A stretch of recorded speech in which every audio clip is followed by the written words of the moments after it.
Film की शुरुआत में एक फैमिली को कार में खुशी से घूमते हुए दिखाया जाता है। वो लोग मिस्र के असवान नाम की जगह पर होते हैं। फैमिली में माँ बाप के साथ 2 बेटे और एक बेटी होती है जिसका नाम लाइला है। पिता और बच्चे खुशी खुशी गाने सुन रहे होते हैं, लेकिन माँ परेशान और चिड़चिड़ी लगती है, इसलिए वो गाना बंद कर देती है। कुछ देर बाद वो लोग अपने घर पहुंचते हैं, जहाँ लाइला देखती है कि किसी ने उनके पालतू पक्षी को बुरी तरह घायल कर दिया है। वो अपनी माँ को बताती है और पक्षी को देखकर माँ डर जाती है। माँ पक्षी को पिंजरे से बाहर निकालती है, अपने पति की तरफ देखती है और बच्चों से वहीं रुकने को कहती है। फिर वो पक्षी को अपने हाथ में कुचल देती है। इसके बाद पति पत्नी एक कमरे में जाते हैं जहाँ बीच में एक छोटा पिरामिड रखा होता है। वो एक तहखाने का दरवाजा खोलते हैं जो नीचे अंधेरे कमरे में जाता है। हाथ में लैंप लेकर वो नीचे जाते हैं और वहाँ एक काले पत्थर का ताबूत देखते हैं। पति पूछता है कि उन्हें कैसे पता चलेगा कि सही वक्त आ गया है, तो पत्नी कहती है कि उन्हें चेक करना पड़ेगा। जंजीरों और पुली की मदद से पति धीरे धीरे भारी ताबूत खोलता है। पत्नी कहती है कि बस इतना खोलो कि वो अंदर देख सके। जैसे ही ढक्कन थोड़ा खुलता है, वो लैंप की रोशनी में अंदर देखती है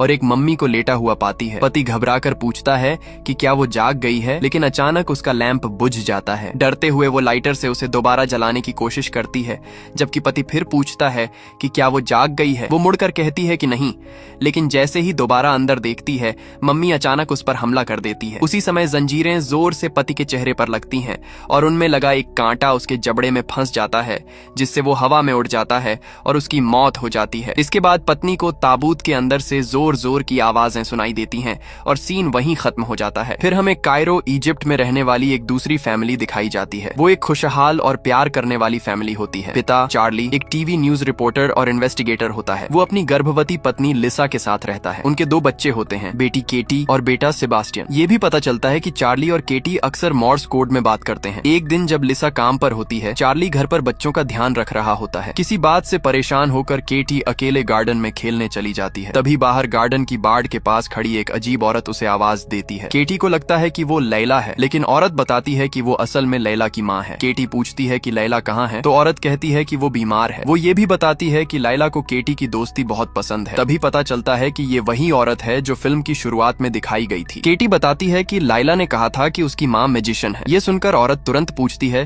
कि क्या वो कोई ट्रिक देखना चाहती है। फिर वो कुछ ट्रिक्स दिखाती है जिससे केटी खुश हो जाती है। उधर घर के अंदर चार्ली फोन पर लिसा से बात कर रहा होता है। तभी उसे डॉल हाउस में छुपे हुए कई कैंडी रैपर्स मिलते हैं। वो लिसा से पूछता है कि क्या वो चोरी छिपे केटी को कैंडीज दे रही है, लेकिन लिसा मना कर देती है।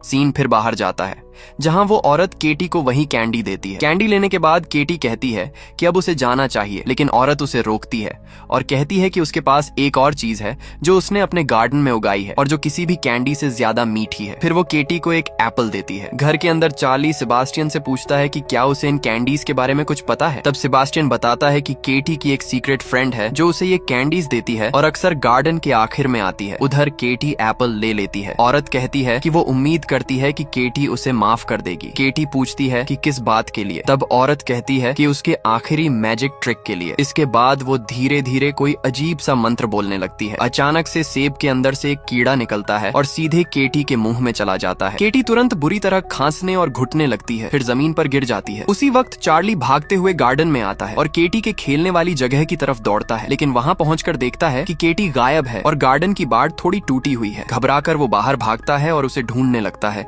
लेकिन केटी कहीं नजर नहीं आती। तभी अचानक एक बहुत बड़ा रेत का तूफान शुरू हो जाता है। तूफान के बीच चार्ली को एक औरत दिखाई देती है जो एक छोटी लड़की को उठाकर भाग रही होती है। मजबूर होकर चार्ली उसके पीछे भागता है, लेकिन तेज रेत के तूफान की वजह से वो औरत उसकी नजरों से गायब हो जाती है। तूफान चार्ली से टकराता है और वो घबराकर केटी का नाम चिल्लाने लगता है। इसके बाद सीन पुलिस स्टेशन में चला जाता है, जहाँ चार्ली और लिसा ऑफिसर जाकी से बात कर रहे होते हैं। जाकी उनसे सवाल पूछना शुरू करती है और लिसा बताती है कि वो काम पर थी, जबकि चार्ली बच्चों के साथ घर पर था। चार्ली बताता है कि उसने केटी को आखिरी बार दोपहर 3 बजे देखा था। फिर लिसा पुलिस वालों को वो कैंडी रैपर्स दिखाती है जो उन्हें केटी के डॉल हाउस में छुपे हुए मिले थे। जाकी का सीनियर ऑफिसर अपनी भाषा में उससे बात करता है। उसे शक होता है कि शायद केटी के माँ बाप ने ही उसे मार दिया है, लेकिन चार्ली उनकी भाषा समझ लेता है और ये इल्जाम सुनकर बहुत गुस्सा हो जाता है। गुस्से में वो जाकी और उसके सीनियर ऑफिसर पर चिल्लाने लगता है, जिसके बाद सीन खत्म हो जाता है। इसके बाद फिल्म सीधे 8 साल आगे बढ़ जाती है, लेकिन केटी अब भी लापता होती है। अब ये फैमिली मेक्सिको में रह रही होती है। दिखाया जाता है कि लिसा अब भी केटी को बहुत याद करती है। अब इस कपल की एक और बेटी होती है जिसका नाम माँ है। साथ ही लिसा की माँ कार्मेन भी उनके साथ रहती है। डिनर के दौरान दिखाया जाता है कि सेबास्टियन भी अब बड़ा हो चुका है। वो अपनी माँ को यूरोप की स्कूल ट्रिप का मैसेज दिखाता है, लेकिन लिसा उसे जाने से मना कर देती है। परेशान होकर सेबास्टियन कहता है कि वो सिर्फ इस डर से मना कर रही है कि कहीं उसके साथ भी कुछ बुरा ना हो जाए। वो ये भी कहता है कि वो केटी नहीं है। ये बात सुनकर लिसा को बहुत दुख होता है और सेबास्टियन गुस्से में टेबल छोड़कर चला जाता है। अगली सुबह सीन इजिप्ट के ईस्टर्न डेजर्ट में चला जाता है। एक आदमी साइकिल चला रहा होता है कि अचानक उसकी चेन में दिक्कत आ जाती है, इसलिए वो रुककर उसे ठीक करने लगता है। तभी उसके पीछे एक प्लेन क्रैश हो जाता है। जोरदार आवाज सुनकर वो आदमी घबराते हुए क्रैश साइट की तरफ जाता है। वहां उसे जलता हुआ मलबा और एक लाश दिखाई देती है, जिसे देखकर वो डर जाता है। तभी उसकी नजर जमीन पर पड़े एक आई बॉल पर पड़ती है। जब वो ऊपर देखता है तो एक लाश पेड़ से लटक रही होती है और पेड़ की एक टहनी उसकी आंख के आर पार गई होती है। डरकर वो आदमी वहां से भागता है, गिर पड़ता है और तभी अचानक उसके सामने एक काला बसाल्ट ताबूत दिखाई देता है। प्लेन क्रैश की खबर तुरंत अथॉरिटीज को दे दी जाती है और 2 आर्कियोलॉजिस्ट्स उस अजीब ताबूत की जांच करते हुए दिखते हैं। वो उसका भारी ढक्कन उठाते हैं और अंदर एक मम्मी पाते हैं। जब वो उसके ऊपर लिपटी पार्चमेंट की परतें हटाने लगते हैं तो कपड़े पर कुछ अजीब निशान और लिखाई दिखाई देती है। एक और परत हटाने पर नीचे एक डरावना शैतान जैसा हाथ दिखाई देता है। आर्कियोलॉजिस्ट्स तस्वीरें लेते रहते हैं और मम्मी की बाकी परतें भी हटाते जाते हैं। आखिर में जब वो चेहरे की पट्टियां हटाते हैं तो पता चलता है कि मम्मी असल में एक छोटी लड़की है जिसकी हालत बहुत डरावनी होती है। तभी वो अचानक जोर से सांस लेती है और उसके मुंह से एक कीड़ा बाहर निकलता है। इसके बाद वो बुरी तरह कांपने और चीखने लगती है और सीन अचानक खत्म हो जाता है। फिर चार्ली अपने परिवार के साथ अच्छा वक्त बिताता हुआ दिखाया जाता है। वो सब पिज्जा खाने बाहर जाते हैं और खुशी से दिन गुजार रहे होते हैं। तभी अचानक चार्ली को ब्राइस नाम के एक आदमी का फोन आता है जो कायरो में यूएस एम्बेसी का डेप्यूटी चीफ ऑफ मिशन होता है। ये सुनते ही चार्ली और लिसा तुरंत कार से बाहर निकल आते हैं। ब्राइस उन्हें बताता है कि केटी जिंदा मिल गई है। ये सुनकर चार्ली और लिसा की आंखों में आंसू आ जाते हैं और दोनों खुशी और राहत में एक दूसरे को गले लगा लेते हैं। इसके तुरंत बाद वो केटी से मिलने निकल जाते हैं, लेकिन उससे मिलने से पहले एक डॉक्टर उन्हें पहले से तैयार रहने को कहता है। वो बताता है कि केटी को स्किन पर बहुत बुरी चोट पहुंची है, शायद कई सालों तक धूप न मिलने और बहुत ज्यादा भूखे रहने की वजह से। डॉक्टर ये भी बताता है कि केटी एक गहरी कैटेटोनिक स्टेट में फंसी हुई है, जिसकी वजह से उसके शरीर में अचानक तेज हरकतें होती हैं, अजीब आवाजें निकलती हैं और उसके शरीर में अजीब तरह के झटके आते हैं। हालांकि उसे भारी सिडेशन पर रखा गया है, फिर भी उसकी परेशानी खत्म नहीं हुई है, इसलिए सबको उसके साथ बहुत शांत और नरमी से पेश आना होगा। इसके बाद डॉक्टर दरवाजा खोलता है और पूरे 8 साल बाद चार्ली और लिसा आखिरकार केटी से मिलते हैं। वो उसके पास बैठते हैं, लेकिन उसे देखकर हैरान रह जाते हैं क्योंकि अब वो पहले जैसी बिल्कुल नहीं दिखती। दोनों उससे बात करने की कोशिश करते हैं, लेकिन केटी कोई जवाब नहीं देती।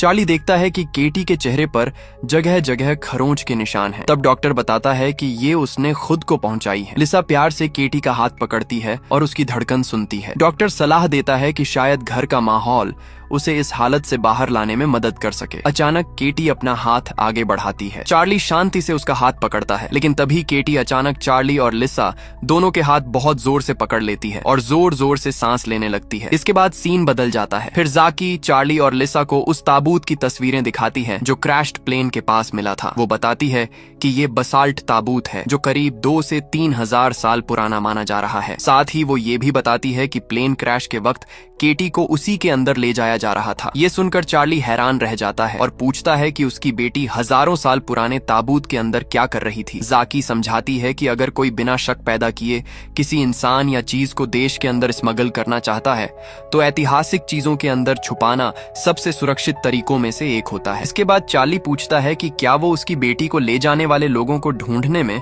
अपने सीनियर ऑफिसर से बेहतर काम करेगी। जाकी वादा करती है कि वो जरूर करेगी। अगले सीन में चार्ली और लिसा केटी को घर लेकर आते हैं। माँ कार्मेन और सेबास्टियन उससे मिलने के लिए बहुत उत्साहित होते हैं, लेकिन उसकी हालत देखकर सब हैरान और चुप हो जाते हैं। चार्ली और लिसा मुश्किल से केटी को ऊपर कमरे तक ले जाते हैं और आखिरकार उसे बिस्तर पर लिटा देते हैं। माँ प्यार से अपना परिचय केटी से कराती है, जबकि कार्मेन उसके लिए प्रार्थना करने लगती है। तभी केटी तुरंत अपना ध्यान कार्मेन की तरफ कर लेती है। ऐसा लगता है जैसे उसे ये प्रार्थना पसंद नहीं आ रही। कार्मेन प्यार से उसके माथे को चूमती है, लेकिन जैसे ही वो अमेन कहती है, केटी अचानक अपने सिर से जोरदार टक्कर मार मार देती है, जिससे कार्मेन के चेहरे से खून निकलने लगता है। इसके बाद केटी बुरी तरह कांपने और चीखने लगती है। वो अचानक जोर जोर से सांस लेने लगती है और बिस्तर पर गिर जाती है, लेकिन कुछ ही देर बाद फिर बुरी तरह तड़पने लगती है। चार्ली जल्दी से उसे पकड़कर रोकता है, जबकि लिसा उसे सेडेटिव का इंजेक्शन देती है। इसके बाद जाकर केटी शांत होती है। रात में जब सब सो रहे होते हैं, माँ को कुछ अजीब ठक ठक जैसी आवाजें सुनाई देती हैं। आवाजें लगातार आती रहती हैं, इसलिए वो सेबास्टियन को उठाकर इसके बारे में बताती है। पहले सेबास्टियन कहता है कि शायद बाहर कोयोटीज होंगे, लेकिन तभी वो आवाज फिर सुनाई देती है, जिससे दोनों डर जाते हैं।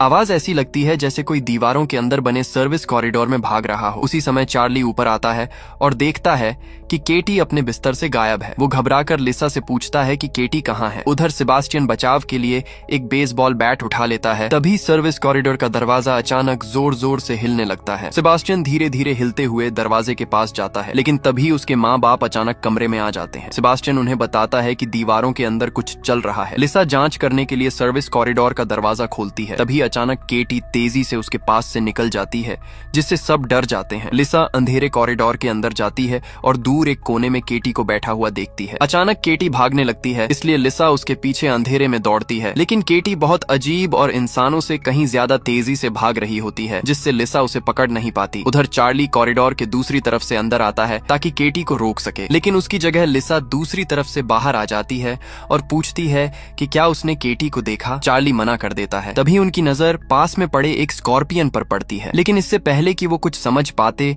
केटी अचानक स्कॉर्पियन उठा लेती है और अपने माँ बाप के सामने ही उसे खाने लगती है। अपने माँ बाप को केटी को पकड़ने की कोशिश करते देखकर सेबास्टियन डर जाता है। काफी मुश्किल के बाद जब वो लोग केटी को काबू में कर लेते हैं तो उसे उल्टी करवाने की कोशिश करते हैं। तभी केटी बहुत ज्यादा हरे रंग का तरल बाहर निकालती है। अगली सुबह लिसा और कार्मेन केटी को साफ कर रही होती हैं और उसका ध्यान रख रही होती हैं। तभी लिसा उसकी टांगें देखती है और नोटिस करती है कि केटी के पैर के नाखून बहुत ज्यादा लंबे और सख्त हो चुके हैं। वो उन्हें काटना शुरू करती है, लेकिन वो इतने सख्त होते हैं कि काटने में मुश्किल होती है। जैसे ही लिसा केटी के पैर का बड़ा नाखून काटती है, उसके साथ पैर की चमड़ी भी उखड़ जाती है। ये देखकर लिसा और कार्मेन दोनों डर जाती हैं, क्योंकि केटी की टांग की कुछ त्वचा भी उतरने लगती है। उधर चार्ली केटी के कमरे के अंदर वाले सर्विस कॉरिडोर का दरवाजा बंद कर रहा होता है। तभी उसे बहुत बुरी बदबू महसूस होती है। वो नीचे बिछी रग उठाकर देखता है तो उसके नीचे कोई अजीब चिपचिपा पदार्थ मिलता है। उसी वक्त उसे लिसा की चीख सुनाई देती है और वो तुरंत उसकी तरफ भागता है। वहाँ पहुंचकर उसे पता चलता है कि केटी, लिसा और कार्मेन दोनों पर हमला करके भाग गई है। चार्ली जल्दी से उसे ढूंढने निकलता है और देखता है कि केटी तेजी से सीढ़ियों से नीचे रेंग रही है। कुछ ही पल बाद चार्ली उसे ऊपर से देखता है, लेकिन जैसे ही केटी की नजर उस पर पड़ती है वो फिर गायब हो जाती है। तभी चार्ली को अंदर से किसी के चलने फिरने की आवाज सुनाई देती है।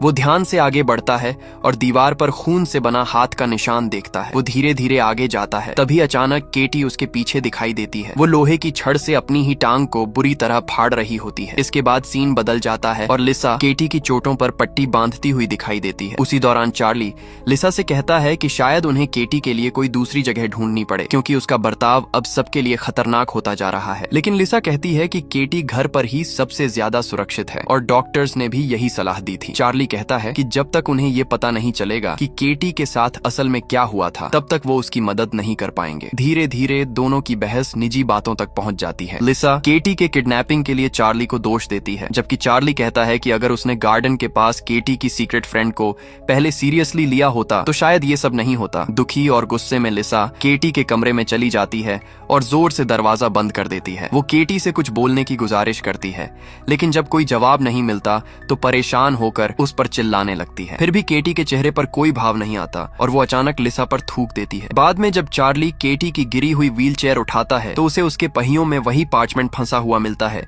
जैसा पहले केटी के पैर से अलग हुआ था। वो उसे ध्यान से देखता है और उस पर बनी कई परतों को हटाता है। साफ पता चलता है कि उस पर किसी बहुत पुरानी भाषा में कुछ लिखा हुआ है। इसी वजह से चार्ली अल्बुकर्की के एक कम्युनिटी कॉलेज में आर्कियोलॉजी प्रोफेसर बिक्सलर से मिलने जाता है। चार्ली उसे बताता है कि वो एक न्यूज चैनल में काम करता है और इजिप्शियन हायरोग्लिफिक्स पर रिसर्च कर रहा है। फिर वो उसे केटी की उखड़ी हुई स्किन से मिली परतों की तस्वीरें दिखाता है। बिक्सलर बताता है कि ये लिखाई हायराटिक है, जो एंशिएंट इजिप्ट की पहली कर्सिव स्क्रिप्ट मानी जाती है। वो चार्ली से पूछता है कि ये उसे कहां से मिली, लेकिन चार्ली जवाब देने के बजाय पूछता है कि क्या वो इन्हें डिकोड कर सकता है। उस रात चार्ली केटी के कमरे में उसके पास बैठा होता है। केटी लगातार अपने दांत कटकटा रही होती है। चार्ली उसके पास आता है और रोते हुए उससे माफी मांगने लगता है। कुछ देर बाद चार्ली को एहसास होता है कि केटी के दांतों की आवाज किसी पैटर्न में आ रही है। तब उसे समझ आता है कि वो असल में मॉर्स कोड के जरिए कुछ बताने की कोशिश कर रही है। वो जल्दी से पेन और पेपर उठाता है और केटी के दांतों की आवाज का पैटर्न लिखने लगता है। इसके बाद चार्ली केटी का पुराना ट्रंक निकालता है जिसमें उसकी पुरानी चीजें रखी होती हैं। अंदर उसे मॉर्स कोड की एक गाइड बुक मिलती है। उसकी मदद से उसे पता चलता है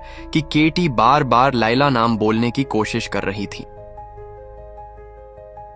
चार्ली तुरंत इसकी जानकारी ऑफिसर जाकी को देता है। जाकी पूछती है कि केटी के गायब होने के बाद क्या लाइला नाम की कोई लड़की कभी उनके परिवार के पास आई थी या उनसे संपर्क करने की कोशिश की थी। ये सुनकर चार्ली तुरंत एक बड़ा ट्रंक खोलता है जिसमें बहुत सारे पोस्ट कार्ड्स और लेटर्स रखे होते हैं। ये सब लोगों ने केटी के गायब होने के बाद हमदर्दी में भेजे थे। उधर माँ डरते डरते अंधेरे में बाथरूम जाती है। वापस आते वक्त उसे केटी के गुनगुनाने और धीरे धीरे गाना गाने की आवाज सुनाई देती है। हैरान होकर माँ केटी के कमरे के दरवाजे पर कान लगाकर पूछती है कि क्या वो गा रही है। तभी अंदर से केटी जवाब देती है कि अब वो बात भी कर सकती है। माँ कहती है कि उसे जाकर उनकी माँ को बुलाना चाहिए, लेकिन केटी उसे रोक देती है और कहती है कि वो इसे सरप्राइज रखना चाहती है। वो कहती है कि माँ फैमिली में उसकी सबसे पसंदीदा इंसान है। माँ हैरानी से कहती है कि केटी उसे ठीक से जानती भी नहीं। तब केटी कहती है कि वो उसके बारे में सब कुछ जानना चाहती है, यहाँ तक कि उसके छोटे पैरों का स्वाद कैसा है। अचानक बंद दरवाजे के नीचे से एक लंबी जीभ बाहर निकलती है और माँ के पैरों को छूती है। डर कर माँ भागने की कोशिश करती है, लेकिन केटी डरावनी आवाज में कुछ बोलना शुरू कर देती है, जिससे माँ वहीं रुक जाती है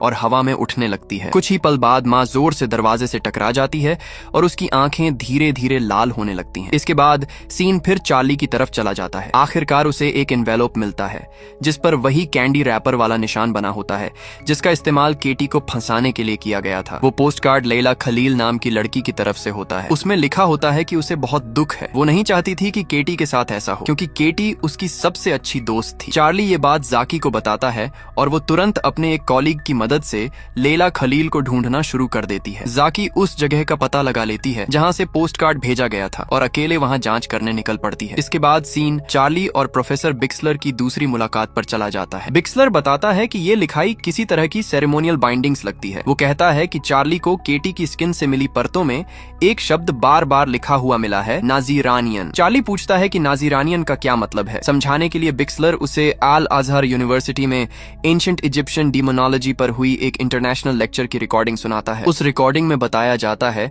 कि नाजरानियन एक ऐसी अंधेरी ताकत थी जिससे लोग उस वक्त से डरते थे जब डर को बयान करने के लिए शब्द भी नहीं थे। वो जिंदा लोगों के बीच परछाई की तरह घूमती थी, बाप को बेटे के खिलाफ कर देती थी और माओं को अपने बच्चों को दफनाने पर मजबूर कर देती थी।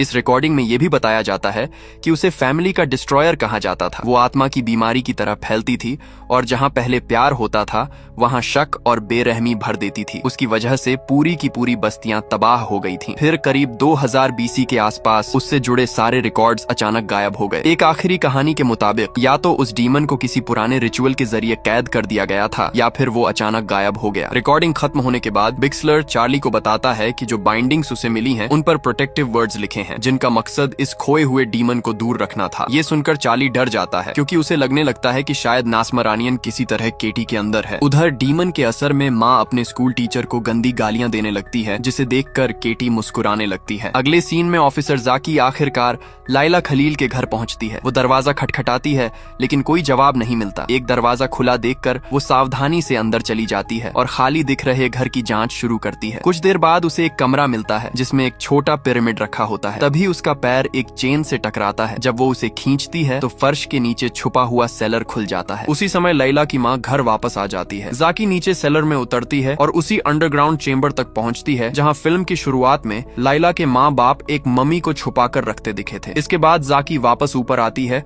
और दूसरे कमरे में लैला की माँ को देखती है जो उस पर बंदूक ताने खड़ी होती है। जाकी उसे सरेंडर करने को कहती है लेकिन वो औरत अचानक भागती है और फिर हमला करने के लिए उसकी तरफ दौड़ती हुई आती है। मजबूर होकर जाकी उसे गोली मार देती है। जाकी घबराकर पूछती है कि उन्होंने केटी के साथ क्या किया और उसे क्यों ले गए। तभी घर के बाहर एक दूसरी छोटी लड़की आती है लेकिन जैसे ही वो अंदर जाकी को देखती है घबराकर भाग जाती है। जाकी उसके पीछे भागती है और उसे रुकने के लिए चिल्लाती है। लड़की एक जगह पहुंचकर अपने हाथों से जमीन खोदने लगती है। जाकी उसे फिर चेतावनी देती है और हवा में गोली चलाती है। डर कर लड़की रुक जाती है और अपने हाथ में एक छोटा बॉक्स उठाती है। जाकी उसे बॉक्स जमीन पर रखने को कहती है। लड़की उसकी बात मान लेती है। जब जाकी सावधानी सावधानी से बॉक्स खोलती है तो उसके अंदर उसे एक VCR कैसेट मिलती है जिस पर केटी लिखा होता है। इसके बाद लड़की बताती है कि वही लैला खलील है। सीन फिर केटी के कमरे में चला जाता है जहाँ कार्मेन उसके पास बैठकर उसके लिए प्रार्थना कर रही होती है। उधर चार्ली माँ और सेबास्टियन को स्कूल से वापस घर ला रहा होता है क्योंकि माँ अपनी टीचर को गंदी बातें बोलने की वजह से परेशानी में पड़ गई थी। माँ का बर्ताव अब पहले से ज्यादा अजीब होता जा रहा था और रास्ते भर वो बुरी बातें बड़बड़ाती रहती है। वापस केटी के कमरे में कार्मेन अब भी उसके पास बैठकर प्रार्थना कर रही होती है। तभी अचानक केटी उसके हाथ पर जोर से काट लेती है और उस पर झपट पड़ती है। वो कहती है कि वो उसका दिल धड़कना बंद कर सकती है। डर कर कार्मेन उसे दूर धक्का देती है और भागने की कोशिश करती है, लेकिन अचानक कमरे का दरवाजा अपने आप बंद हो जाता है। तभी केटी की आवाज धीरे से सुनाई देती है कि वो उसके पीछे खड़ी है। जब कार्मेन पीछे मुड़कर देखती है तो कमरा खाली दिखाई देता है। अचानक केटी की व्हीलचेयर अपने आप चलने लगती है। कुछ ही पल बाद केटी उसके पीछे दिखाई देती है और उसे जोर से गिरा देती है, जिससे कार्मेन के नकली दांत बाहर गिर जाते हैं। कार्मेन उठने की कोशिश करती है, लेकिन केटी डरावनी हंसी हंसने लगती है। उसी समय कार्मेन के गले में पहना हुआ क्रूसीफिक्स नेकलेस अपने आप हिलने लगता है। वो उसके गले में कसकर लिपट जाता है, उसका दम घोंटने लगता है और फिर उसे हवा में उठा देता है। केटी शांति से कहती है कि डरने की जरूरत नहीं, मरना मजेदार होता है। इसके बाद वो उसकी तरफ फूंक मारती है, जिससे कार्मेन खिड़की तोड़ते हुए नीचे चार्ली की कार पर जा गिरती है। ये देखकर चार्ली और सेबास्टियन बुरी तरह डर जाते हैं, लेकिन माँ सिर्फ हंसती रहती है। कुछ ही देर बाद लिसा कमरे में भाग कर आती है और देखती है कि टूटी हुई खिड़की के पास केटी आराम से सो रही होती है। बाहर कार्मेन की बॉडी के आसपास कोयोटीज इकट्ठा हो जाते हैं। लिसा डर के मारे सब देखती रह जाती है, जबकि वो कार्मेन पर हमला करने लगते हैं और उसकी चीखें पूरे इलाके में गूंजने लगती हैं। इसके बाद सीन ऑफिसर जाकी की तरफ चला जाता है, जो केटी नाम वाली VCR टेप देख रही होती है। रिकॉर्डिंग में शुरुआत में लैला की माँ कुछ बोलती हुई दिखती है, लेकिन आवाज नहीं आती। जाकी रिमोट ढूंढती है, वॉल्यूम बढ़ाती है और तब आखिरकार उसकी आवाज सुनाई देती है। वो कह रही होती है कि किसी मासूम बच्चे का इस्तेमाल सबसे अच्छा होता है क्योंकि उसका शरीर ज्यादा समय तक टिकता है, लेकिन कोई भी जिंदा इंसान काम आ सकता है। इसके बाद वो एक डरावना रिचुअल करना शुरू कर देती है, जिसे देखकर जाकी बुरी तरह घबरा जाती है। इसके बाद जाकी हिरासत में बंद लाइला से मिलने जाती है। वो गुस्से में उससे पूछती है कि टेप में क्या हो रहा था और उससे सच बताने को कहती है, लेकिन लाइला दिखाती है कि उसकी जीभ काट दी गई है। जाकी पूछती है कि क्या उसकी माँ ने ऐसा किया था, तो लाइला सिर हिलाकर हाँ कहती है। लाइला समझाती है कि उसने एक बार सच बताने की कोशिश की थी, इसलिए उसकी माँ ने उसे सजा दी। जब जाकी पूछती है कि सच क्या था, तो लैला बताती है कि केटी को कभी भी उस बॉक्स से बाहर नहीं निकालना था। उनका इलाका जल्द ही पानी में डूबने वाला था, इसलिए उसके भाई के पास बॉक्स को दूसरी जगह ले जाने के अलावा कोई रास्ता नहीं था। लेकिन वो बॉक्स पहले कभी नहीं हटाया गया था और उसके कुछ समय बाद ही उसके भाई का प्लेन क्रैश हो गया। इसके बाद लाइला जाकी से लिखने के लिए कुछ मांगती है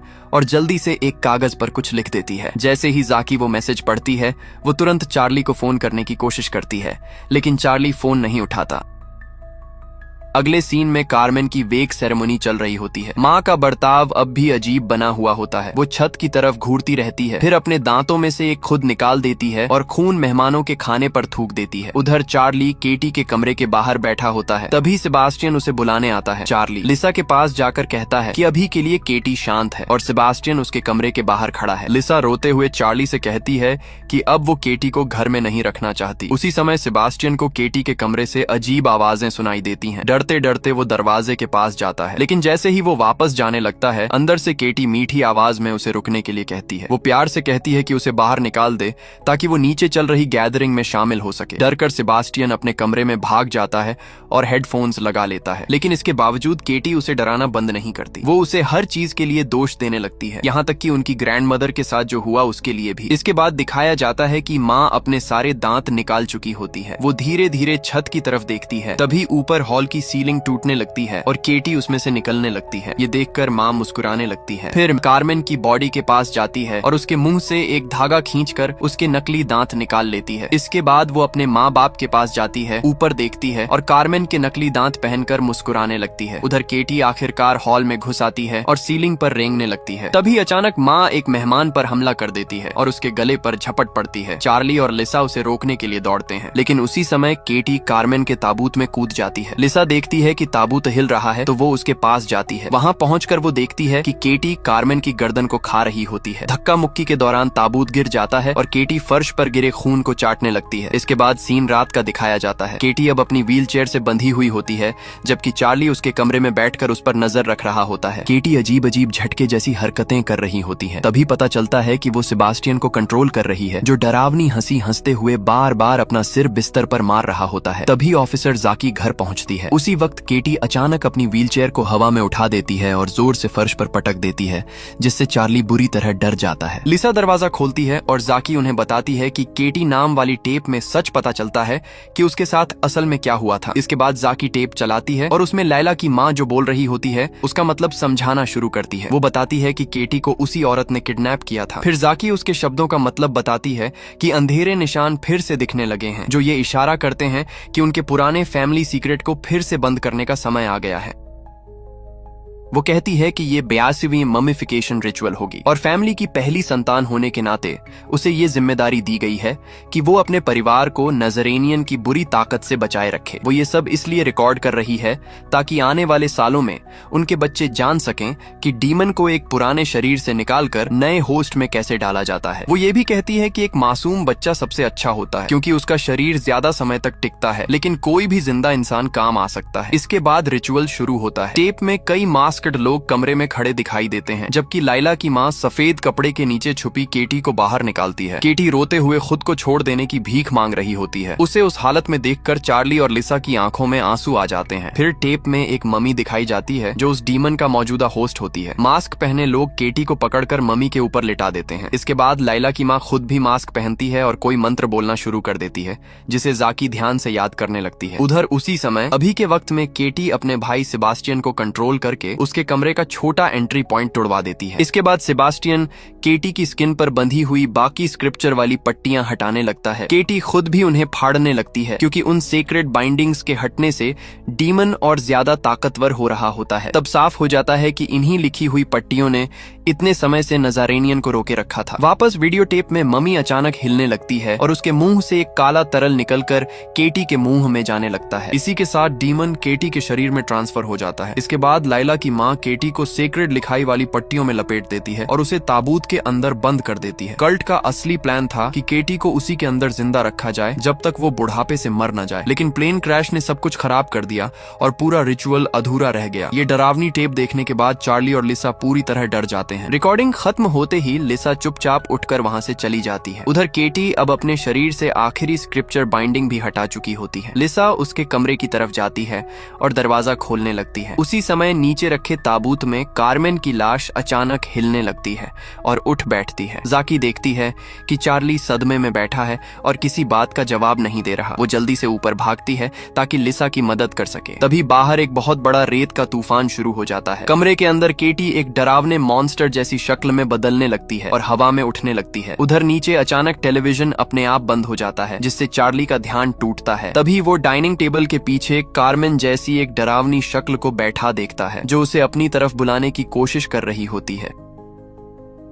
उसी वक्त ऊपर से लिसा चीखती है और चार्ली तुरंत भागकर ऊपर की तरफ दौड़ता है। केटी के कमरे का दरवाजा धीरे धीरे खुलता है और अंदर केटी हवा में तैरती हुई दिखाई देती है। अचानक वो नीचे गिरती है और चार्ली पर झपट पड़ती है, उसके गले पर हमला कर देती है। इसके बाद वो जाकी को जोर से धक्का मारती है, जिससे वो सीढ़ियों से नीचे गिर जाती है। फिर केटी लिसा पर भी हमला करने लगती है। कुछ ही देर बाद केटी फिर से चार्ली पर टूट पड़ती है और बार बार अपना सिर उस पर मारने लगती है। लिसा जल्दी से सेडेटिव इंजेक्शन लेने दौड़ती है, लेकिन डीमन के असर में आया सेबास्टियन उसे रोक लेता है और उस पर हमला कर देता है। उधर केटी चार्ली का गला दबाने लगती है, लेकिन चार्ली किसी तरह उसे खुद से दूर फेंक देता है। तभी अचानक केटी रोने लगती है, लेकिन अगले ही पल डरावनी हंसी हंसने लगती है। वो चार्ली से कहती है कि उसे उसकी बेटी के अंदर रहना अच्छा नहीं लग रहा। फिर वो उसकी तरफ रेंगते हुए बढ़ने लगती है। घायल और कमजोर चार्ली पीछे हटने की कोशिश करता है, लेकिन केटी उसका पीछा करती रहती है। वो धीरे धीरे कहती है कि अब उसे उसकी बेटी कभी वापस नहीं मिलेगी, क्योंकि अब वो खुद उसका बाप है। ये सुनकर चार्ली गुस्से से भर जाता है। वो उठने की कोशिश करता है,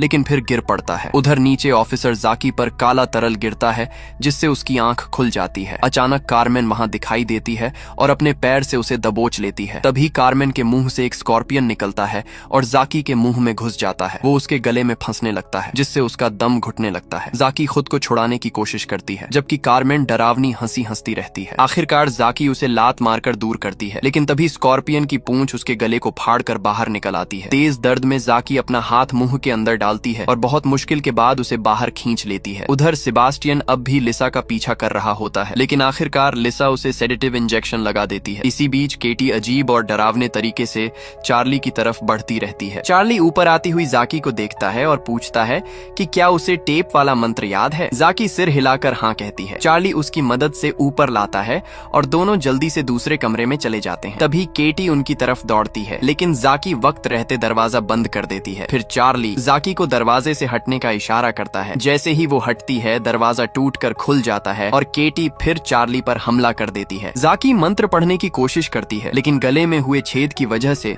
उसकी आवाज ठीक से नहीं निकलती। मजबूरी में वो अपने घाव पर हाथ रखकर दर्द सहते हुए मंत्र बोलना जारी रखती है। केटी लगातार चार्ली पर हमला करती रहती है, लेकिन चार्ली उसे छोड़ता नहीं और दोनों फर्श पर गिर जाते हैं। जैसे जैसे जाकी मंत्र खत्म करने के करीब पहुंचती है, डीमन आखिरकार केटी के शरीर से बाहर निकलने लगता है।